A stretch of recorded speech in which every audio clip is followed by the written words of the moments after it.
दशम श्रेणी समस्त भाई भौणी मानू स्वागत एवं अभिनंदन। आज तुमको किसी कहवाई जाऊँगी आओ कम दिन रहा कम दिन कहले मात्र गोटे दिन रहा आ शुक्रवार दिन आम परीक्षा 21 तारीख आरंभ हो बन्या भाया माड़ी आसुची दशम श्रेणी बोर्ड परीक्षा। तो किसी भाई भौणी हे तो टे माने मन भर टे भय भी आसते पारे किंतु भय कर किसी आवश्यकता ना जहाँ हवा कथा हम परिश्रम अनुसार आमको फल मिल तेणु व्यतिव्यस्त होबार कौन प्रकार कारण ना धैर्यर सहित आमको परीक्षार सामना करने को पड़ो। आउ ओएमआर तो पड़ो आमर 50 मार्क पड़ो तो 50 मार्क जो पड़ो आमर ओएमआर कहीं छाड़ा ना प्रथम जहाँ जानी आम जो जो नंबर आमको आसूँ प्रथम आम से नंबर कर आ जो नंबर आम सन्देह रोचे आम छाड़देवा जानी जहाँ आम जानी कर सारापर आम कौन करवा जो जो नंबर आम कर से नंबर प्रश्न को बारंबार आम पढ़ा 2 थर 3 थर 4 थर पढ़ा और जो ऑप्शन थी ऑप्शन को 3 थर 4 थर आम पढ़ा बारंबार पढ़ला आम मन पकईवा जे उत्तरटी कौन हो कल्पना नेत्र आम देखा जो समय पढ़ा होता श्रेणी कक्ष से समय कौ विषय आलोचना होता मन पकईवा आम जोटा ठीक उत्तर ताकू आम से स्थान ABCD भितर कौटा हो आम नीति आम चिन्ह देवा गोल बुलेबा कहीं भूलवा ना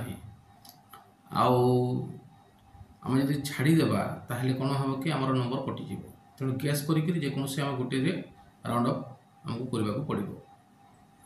एटा तो गला आमर OMR जोटा अच्छे आउपटे आम देखा आमर जोटा अच्छे आमर सब्जेक्ट जोटा अच्छे 50 मार्क पड़ो 50 मार्क भितर आम गोटे अनुच्छेद पहुँचे सब जानिच पाराग्राफ टे अनुच्छेद टे लिखाई आउ तले प्रश्न थी प्रश्न पढ़ा उत्तर कौन हम तो आम कौन करा प्रथम से अनुच्छेद को 2-3 थर भल कर पढ़ीदेवा तापर प्रश्न पढ़ी उत्तर कौटी अच्छे देखा से अनुसार आम लिखा आराम 10 मार्क पाइबा।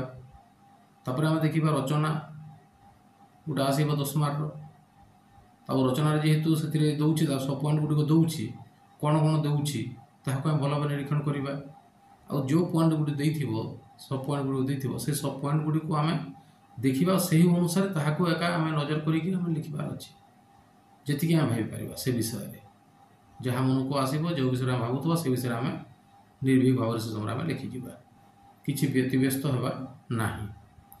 रचना 10 मार्क गला अनुच्छेद 10 मार्क गला 20 मार्क गला आ गए आमर पत्र लिखन अच्छे गोटे पत्र लिखन पड़ो 5 मार्क तेणु पत्र लिखन तो आम समस्त लिखि जानीछ तेणु पत्र लिखन आम लिखा कहीं छाड़ा ना 2टा पत्र लिखन पड़ो और 2टा पत्र जो कौन से पत्र लिखन आम जाना से पत्र लिखन को आम लिखा दरखास्त 2टी आसो जोटा जो दरखास्त आम पढ़ा जोटा आसूबा आम लिखा छाड़ा ना यहाँ गला 5-5 10 मार्क तो अनुच्छेद 10 रचना 10 आउ दरखास्त पत्र लिखन यहाँ 5-5 10 30 मार्क गला बाकी रहा 20 मार्क 20 मार्क लंग क्वेश्चन जोटा अच्छे पद्य आसब गोटे गद्य आसब गोटे 5-5 10 मार्क तो पद्य जो आउची और थी सेटा तेणु आम देखा जे पद्य कौटा आसचे आ 2टा भितर जोटा से भर जोटा भल लगे से ही करवा।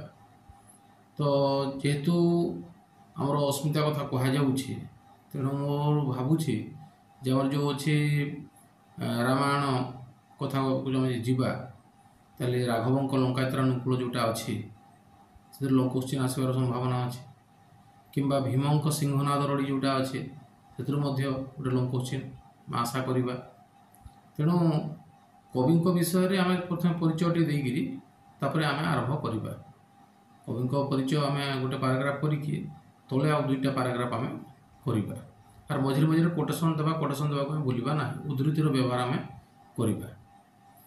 सेमती गद्य जोटा अच्छी आम गद्य मात्र 4टी गद्य अच्छी तो 4टा गद्य जोटा अच्छी मोर 4टी गद्य आ गोटे जीवनी अच्छी लक्ष्मीकांत महापात्र तेणु ताकू भल कर नजर देथिबा ଯେ ଜନ୍ମଭୂମି ଯେଉଁଟା ଅଛି, ଜନ୍ମଭୂମି ଯେଉଁ ଗଦ୍ୟ ଅଛି ଆଉ ମାତୃଭାଷା ଲୋକଶିକ୍ଷା ଯେଉଁଟା ଅଛି, ଏ ଭିତରୁ ଲଙ୍ଗ କୋଶ୍ଚିନ୍ ଆସିବାର ବହୁତ ସମ୍ଭାବନା ଅଛି। ତେଣୁ ତା'ର ଲଙ୍ଗ କୋଶ୍ଚିନ୍ ଗୁଡ଼ିକ ଆମେ ଟିକେ ଦେଖିବା। ଏଥିରେ ମଧ୍ୟ ଆମେ ପ୍ରାବନ୍ଧିକଙ୍କର ପ୍ରଥମେ ପରିଚୟ ଦେବା, କ'ଣ କ'ଣ ତାଙ୍କର କୃତି ଅଛି ସେ ବିଷୟରେ ନିଶ୍ଚିତ ଭାବରେ କୃତି ଗୁଡ଼ିକୁ ଲେଖିବା ଆଉ ଉପସ୍ଥାପନ କରିବା। ଆଉ ଲେଖିଲା ସମୟରେ ଆମେ ପ୍ରଥମେ ଗୋଟେ ପାରାଗ୍ରାଫ, ଲେଖକ ବିଷୟରେ ଗୋଟେ ପାରାଗ୍ରାଫ ଆମେ ଲେଖିବା, ପରିଚୟ ଦେବା।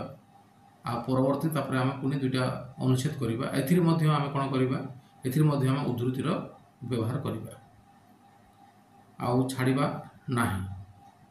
ତାପରେ ଆମେ ଯିବା ସରଳାର୍ଥକୁ ଯିବା। ସରଳାର୍ଥ ମଧ୍ୟ ଆମର ପଦ୍ୟରୁ ଦୁଇଟା ମଧ୍ୟ ପଡ଼ିବ, ସେ ଦୁଇଟାରୁ ଗୋଟିଏ କରିବା।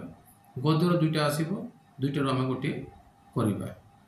ତେଣୁ ମଙ୍ଗଳେ ଅଇଲା ଉଷା ଯେଉଁଟା ପଦ୍ୟ ଅଛି, ମୁଁ ଆଶା କରୁଛି ଏଥିରୁ ଆମର ସରଳାର୍ଥ ଏଥର ଆସିପାରେ।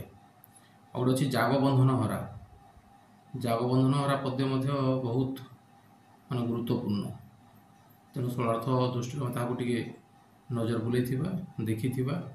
ପ୍ରଥମେ କବିଙ୍କ ନାମ ଆଉ କେଉଁ ପାଠରୁ ଆସିଛି ଆଉ କେଉଁ ବିଷୟରେ, କେଉଁ ପ୍ରସଙ୍ଗରେ ଅବତାରଣା କରାଯାଇଛି, ଏଟାକୁ ଆମେ ନିଶ୍ଚିତ ଭାବରେ ଗୋଟେ ପାରାଗ୍ରାଫ କରି ଅନୁଚ୍ଛେଦ କରି ଆମେ ଲେଖିବା। ତାପରେ ତା ତଳକୁ ତାପରେ ତା ପ୍ରସଙ୍ଗ ଅନୁସାରେ ଆମେ ତାପରେ ପୂର୍ବ ପ୍ରସଙ୍ଗ ଦେବା, ତାପରେ ପ୍ରଭୁ ସରଳାର୍ଥ ଲେଖିବା। ତ ଆମେ ସରଳାର୍ଥକୁ କେହି ଛାଡ଼ିବା ନାହିଁ। ଯେହେତୁ ଆମର ଅର୍ରେ ଆସିବ, ଦୁଇଟା ଭିତରୁ ଆମକୁ ଗୋଟେ ହିଁ ବାଛିବାକୁ ପଡ଼ିବ, ଗୋଟେ ହିଁ ଲେଖିବାକୁ ପଡ଼ିବ।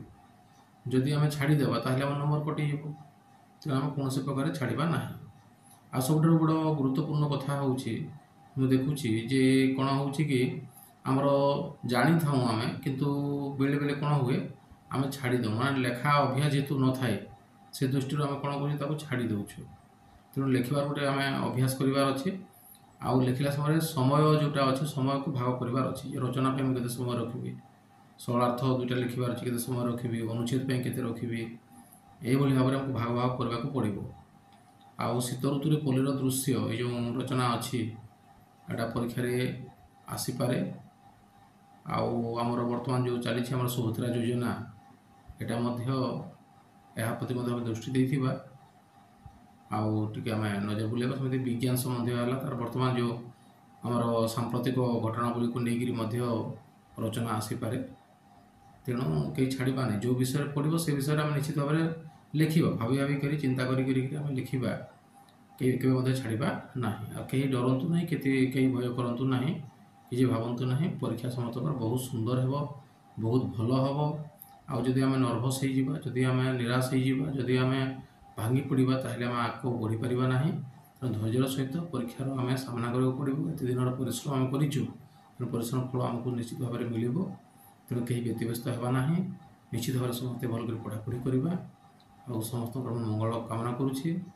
ଯେ ଈଶ୍ୱର କରନ୍ତୁ, ସମସ୍ତଙ୍କୁ ଶକ୍ତି ଦିଅନ୍ତୁ, ସମସ୍ତଙ୍କର ସ୍ମରଣଶକ୍ତି ବୃଦ୍ଧି ପାଉ, ମା' ଶାରଦା ସମସ୍ତଙ୍କ କଣ୍ଠରେ ବିଜୟ କରନ୍ତୁ ଏବଂ ସମସ୍ତଙ୍କ ପରୀକ୍ଷା ଭଲ ହେଉ।